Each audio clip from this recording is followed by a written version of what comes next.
So it's all about building the case for customer centricity.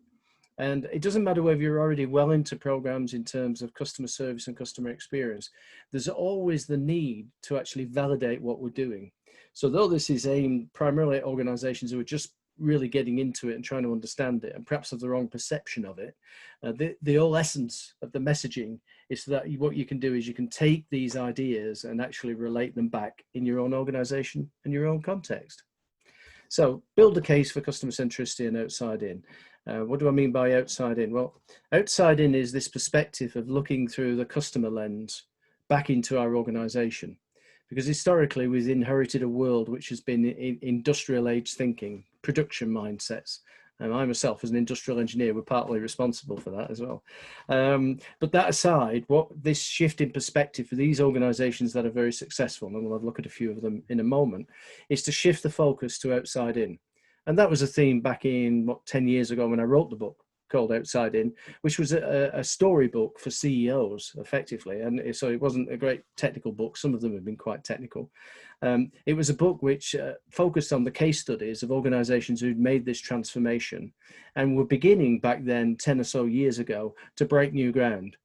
Now, fortunately for all of us on this call, is that ground not only got broken, but it got built upon. And of course, we now have a lot of splendid case studies that we can talk about. But still, we have people who perceive customer experience, customer service as being a nice to have, whereas it's key and essential, especially in our sort of post-COVID world as we move to that area. So one of the kickbacks I sometimes get when I start talking about this is that organizations will put the blame for the lack of performance on the competitor. And Albert Bray came up with this observation, those comments there about Amazon, Netflix, Uber, Apple and Airbnb, talking about what those guys really got was understanding what customer needs were, what customer needs are, and being able to sometimes to interpret what those needs are before the customer themselves knew. Whereas the other people, the ones who went bust, like Blockbuster, for instance, they were stuck in a mindset of still doing the same old, and just improving it. So they got really good at making products that nobody wanted anymore. That was the essence of it. So these people we talk about, the Ubers, the Airbnbs and the Netflix, yeah, they're changing and transforming the world, but they're not doing it because they're obsessed over competitors. They're what Jeff Bezos refers to as being customer obsessed. They're looking all the time at getting a better understanding of their customers, listening 100% of the time to what the customers are saying. So with that in mind, I just wanted to sort of put that on there. So the disruptor has you in the sight, as we would say. So if you haven't already felt those sort of waves of transformation coming around your business and industry, and it doesn't matter whether you're in a for-profit, whether you're in a governmental organization, charitable organizations, state, everywhere where there's a customer, this is happening.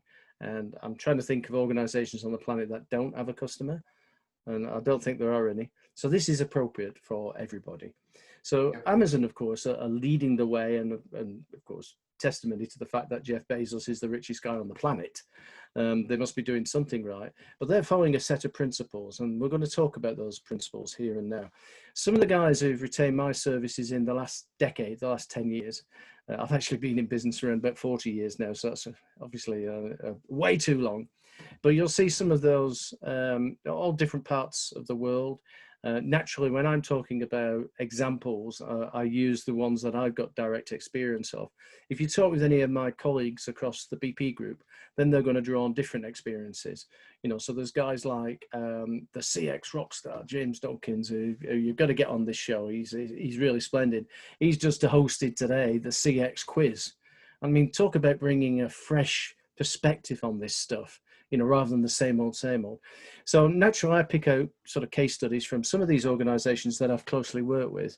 The stateside ones reflect where I've lived in the States, in Massachusetts, Texas, and now Colorado. So I'm up there in the Rockies. At the moment, I'm coming to you from the UK. I managed to fly back just before COVID hit, and we've been in a virtual lockdown for 5 months here in the UK. I'm staying at our sort of daughter's place. So we're just making waves now at sort of trying to book flights back and things, but you get the picture. I'm all over the world working with different organizations, doing different things. So we'll have a chance to ask questions about that later. Now, another thing that's happening is this perception of B2C and B2B, so business to business and business to consumer, through the idea that these two things are separate and different. They're not. You're either a B2B2, B2, B2C, or you're a direct B2C. That's the essence of it. What you've got to do is figure out where's the money coming from. So in Amazon, people say, yeah, Amazon is a B2C. No, they're not. 70% of sales in Amazon come from B2B type activities with Amazon Web Services. Right. So you can apply these principles. It doesn't matter whether you're in working in a hospital and you're a nurse, or whether you're the CEO of one of the world's largest global corporations, or whether you're a one-man band. You can apply these principles to the work that you're doing. And in doing that, you can make significant changes. So I throw that in there because sometimes you get kickback saying, we're not an Amazon, Steve. And I go, what is an Amazon? What do you mean? They go, well, their insights, their innovation. And you go, it's a bunch of people with a common purpose using a set of techniques and tools which have been tried and tested and proven. That's you can boil it down to that. So if you're thinking about in terms of different organizations, and then I've got a couple of slides here which I like to, there's a lot of stuff we can talk about in terms of leadership and transformation. But this was something I drew a couple of years ago, which was, what I wanted to do was contrast the traditional way organizations have looked at improving with what I refer to as outside in. Amazon call it working backwards, but the principle applies. We would start off traditionally developing products and services.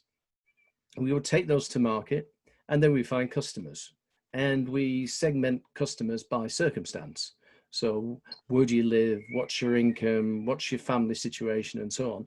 And in fact, we can sometimes find ourselves pitching at the whole world, and we end up on the right there in a big bad mess. Well, why is it a big bad mess? Well, the reality is that the structures that we've inherited were never designed to do what we're trying to do in the third decade of the 21st century. They were designed for, making cars more efficiently, more effectively. A lot of the techniques that we've got were all about making our factories better. Right. And we took that factory mindset and then applied it into the service world. Well, what's that about? Why did we do that? Making everything look like a production line.